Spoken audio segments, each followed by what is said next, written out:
there's deep tensions and contradictions here. The national security strategy has a big song and dance about how finally we will be narrowing, cabining, prioritizing U.S. strategic objectives, not trying to be everywhere, everything all at once. And yet, at least in this one major way, and there are others, there are new, very ambitious missions being taken on here.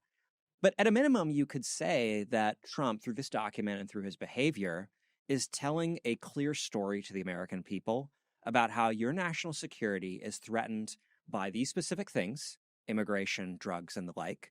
It's coming from these specific countries, or at least a region that we can point to, and I'm aggressively going after it. Right. I think a question for us to just contemplate, and maybe this is for the future episode, is do the Democrats have a story like that is as clear and concrete about the changing nature of the world and how what Jake Sullivan once called a foreign policy for the middle class might unfold? Yeah, I actually think the Democrats have moved away from that to some degree. So if you look over a 2-decade time span,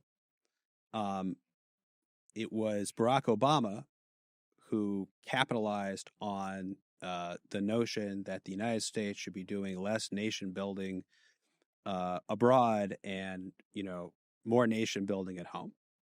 And that's one of the single best phrases in foreign policy in terms of poll testing with the American public, right? Okay. The American, like one of the best things you could say as a national political figure when it comes to foreign policy, time for nation building at home, enough of it over there. And so Obama kind of owned that message during his presidency.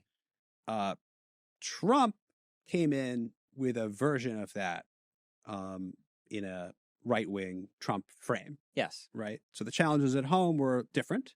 The threats were different, but that was his sweet spot.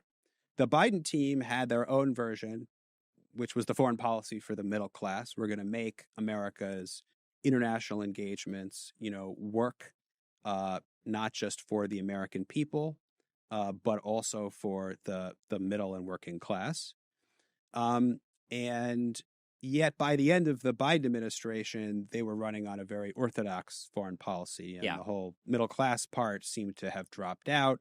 And the focus was on countering Russia and China.